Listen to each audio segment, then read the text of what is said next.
السلام علیکم ورحمۃ اللہ وبرکاتہ۔ میں ہوں ایاز اللہ اور آپ کا ہمارے چینل پر خیر مقدم ہے۔ معزز ناظرین، حدیث شریف میں آتا ہے کہ جب مسلمان سارے مہینے روزے رکھنے اور تراویح پڑھنے کے بعد عید کی نماز ادا کرنے کے لیے عیدگاہ میں جمع ہوتے ہیں تو اللہ تعالیٰ اس وقت اپنے فرشتوں پر فخر فرماتے ہیں کہ فرشتوں، تم تو کہتے تھے کہ ابن آدم زمین پر جا کر فساد مچائے گا، آج اس ابن آدم کو عیدگاہ کے میدان میں دیکھو اور مجھے بتاؤ کہ ایک مزدور جس نے اپنی مزدوری پوری کر لی ہو اس کو کیا صلہ ملنا چاہیے، کیا بدلہ ملنا چاہیے؟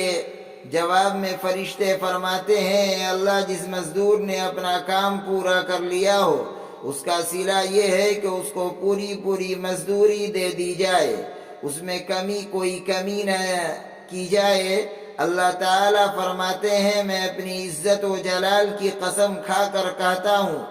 یہ بندے جو میرے سامنے ہیں، ان پر رمضان میں جو فریضہ عائد کیا تھا وہ انہوں نے پورا کر دیا۔ اب یہ مجھے پکارنے کے لیے عیدگاہ میں جمع ہوئے ہیں اور مجھ سے دعا کرنے کے لیے آئے ہیں۔ میں اپنی عزت و جلال کی، اپنی بادشاہت اور اپنے کرم کی قسم کھا کر کہتا ہوں کہ آج کے دن میں ان سب کی دعائیں قبول کروں گا اور ان کو میدان عید سے اس طرح واپس بھیجوں گا کہ ان سب کی مغفرت ہو چکی ہوگی اور ان کی سیئات کو بھی حسنات سے بدل دوں گا۔ اگر میدان عید میں بلا کر یہ نوازش فرمانی مقصود نہ ہوتی، ہماری اور آپ کی مغفرت کرنی مقصود نہ ہوتی، تو پھر رمضان میں روزے رکھنے اور تراویح پڑھنے کی توفیق ہی کیوں دیتے؟ مسجد میں آنے کی اور تلاوت کرنے کی توفیق ہی کیوں دیتے؟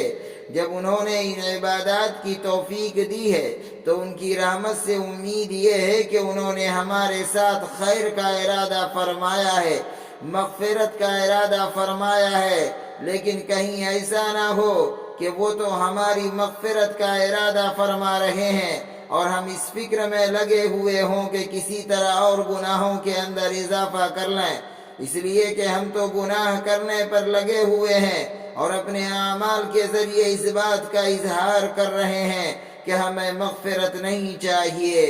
چنانچہ جیسے ہی عید کا دن آیا بس گناہوں کا سیلاب امڑ آیا، نہ اللہ کا کوئی خیال، نہ اللہ کے رسول صلی اللہ علیہ وسلم کی کوئی فکر، نہ اللہ تعالیٰ کے سامنے جواب دہی کا کوئی احساس۔ اس عید کے دن گناہوں پر گناہ ہو رہے ہیں، اللہ تعالیٰ کی نافرمانیاں کی جا رہی ہیں، گانا بجانا جو کافروں کا خوشیاں منانے کا طریقہ تھا وہ ہم نے اختیار کر لیا ہے، خواتین نے بے پردگی اور بے حجابی اختیار کر لی اور اللہ تعالیٰ کے ایک ایک حکم کی خلاف ورزی کر کے عید کا دن منایا جا رہا ہے۔ یہ کیسی عید ہوئی؟ وہ تو مغفرت کا ارادہ فرما رہے ہیں لیکن ہم نے گناہ کر کے جہنم میں جانے کا ارادہ کر رکھا ہے۔ اللہ تعالی ہم سب کو اس انجام سے محفوظ رکھے،